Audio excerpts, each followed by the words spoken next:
He's trying to kill people. Who's trying to kill people? These two people out here shooting guns at my house. Did they shoot it at your house? Yeah, How long ago? How many minutes? right now. Hello everyone, welcome back to Minority Media. My name is Daniel Olaifo. I want you to watch this story. I want you to listen to this story. It will tell you everything that you need to know about how men, black men in particular, are treated in America and the Western world. It will tell you once again that every interaction that you have as a black man with the police could potentially be the last one you ever heard. Now, I want you to watch this CNN reporting, and at the end of it, I'm going to make a bit more commentary on this. Just watch this. Today, community activists will rally outside Las Vegas City Hall to get justice for Brandon Durham. He was 43 years old, a realtor, a father. Durham was shot by police last week after he called 911 to report a home invasion. Now, a warning that what you're about to hear is disturbing. He's trying to kill people. Who's trying to kill people? These two people out here shooting guns at my house. Did they shoot it at your house? Yeah, How long ago? How many minutes? right now, right this second. So were you shot or how are you injured? I've heard. I don't know. I got my hands tied up, everything is what's happening right now. Send someone he's up. Now, when officers showed up, he was struggling to get a knife from a woman, and that's when an officer fired 6 shots at Durham. He died. And the woman was Alejandra Boudreaux. She later told police that she was in a casual relationship with Durham. She's been charged with assault with a deadly weapon, home invasion with a deadly weapon, domestic violence, and child abuse. The officer who killed Durham is on administrative leave, but Durham's family wants him arrested and charged. With us now are Brandon Durham's sister, Diane Wright, and attorney Lee Merritt. Welcome to you both. And Diane, when you see that video that we just played a bit of, that body cam video, what do you feel? What do you think? It is heart-wrenching. It is heart-wrenching hearing the terror in his voice. I was actually able to see the uncut version, seeing the look on his face. It is completely heartbreaking. I can't get the image out of my head. It was truly a disservice. Attorney Merritt, police acknowledge, and this is one of the more interesting details about this, disturbing even, is that they responded to a call to Durham's house the previous day. Las Vegas Police PD says that on that day, quote, Durham called police and Boudreaux agreed to leave. Was the officer who fired the shots that killed Brandon Durham, was he there the day before? We're still trying to figure out everything that was involved in the previous call from the day before. We know that it was Las Vegas Metro PD. So they would have had a description of Brandon as well as at least the assailant from the previous day. The law enforcement has not been forthcoming in turning over that police report, although they're sharing snippets with the media. We want to know if it was Officer Bookman who was there as well. We just don't know that yet. The general counsel for the Las Vegas Police Department told CNN this week, unlike a civil case in which an individual's negligence is at issue, criminal cases require proof of a person's criminal intent. While Mr. Durham's death is tragic, Officer Bookman was doing his job and did not intend to commit a crime. Do you believe that there is criminal intent or that it's even necessary in this case? And, the reason I think they're talking about how things move differently civilly than criminally is because they see this as a civil mistake. But we saw how they treat criminals with how they treated the intruder.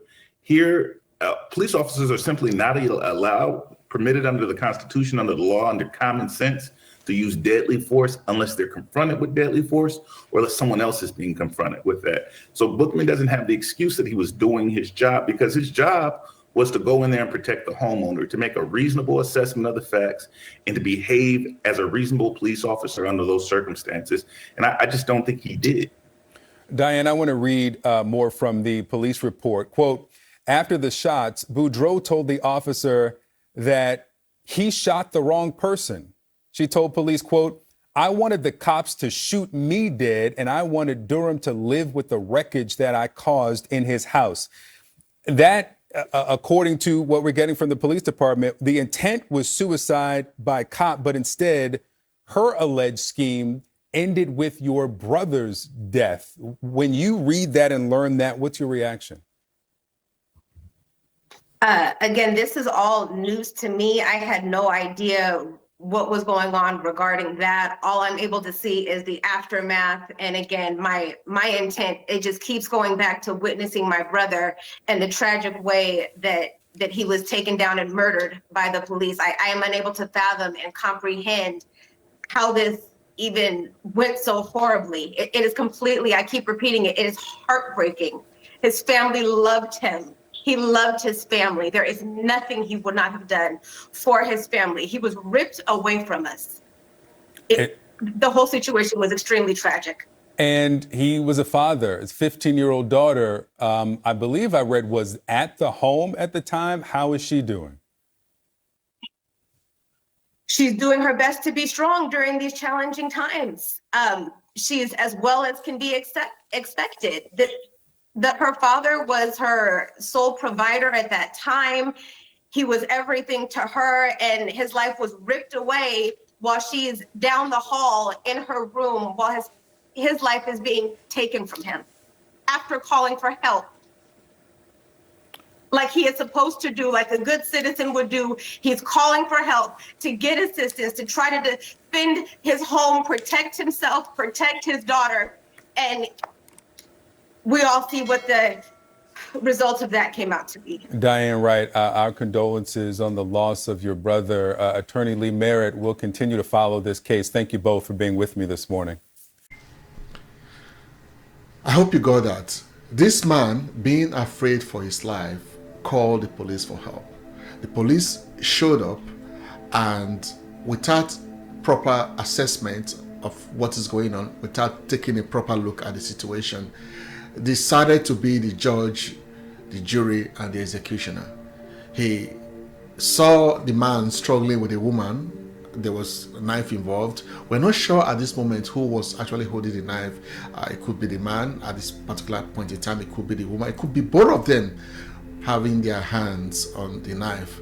But the man made the judgment, the police officer made the judgment that the man must be guilty. After all, he's a man. Particularly, he's a black man for that matter. He must be guilty. And he opened fire on him and started to shoot him until he died. Now, one might say, okay, maybe he made a judgment call. Perhaps the evidence suggested that the man was the aggressor. But this happens so often that the man is always seen as the aggressor when there is such an interaction, such incident happening, especially when it involves a man and a woman. And I'm still not 100% sure why this continues to be the case, especially if you are a minority. If you're a black man, first of all, you are accused, you are seen as guilty until you prove yourself innocent. Now, the other part of this story that really got me is how quick the police association jumps in to protect and defend their colleague. Now, I get it. As someone whose parent was once a police officer, I know that police have a very difficult job. They have to stand up for each other. But the question is, what about the innocent? What about the poor guy that was just shot? Why couldn't they wait for at least an investigation before coming out to say that the man was just doing his job? That's the part that always gets me. It's okay to defend your colleague, but you have a duty, you have a responsibility to also defend the citizens, to defend the innocent. Once again, this case, this horrible, disturbing case shows that if you are a black man, if you are a minority, the police is supposed to be your friend, but take every precaution that you can to make sure that you do not fall victims to these trigger-happy police officers. Some of them, not all of them. There are so many great police officers out there, and kudos to all of them. But there are these few, like this particular officer involved, that always makes it very difficult to see the good of all the other officers. Anyways, I want you to tell me what you think in the comment section. What is your experience? If you're a man, if you're a black man, if you're a minority, what's your experience with the police? Why is it always the case that men get the short end of the stick when it comes to things like this? Thanks for watching. I'll see you in the next video. Please subscribe to Minority Media, and bye for now.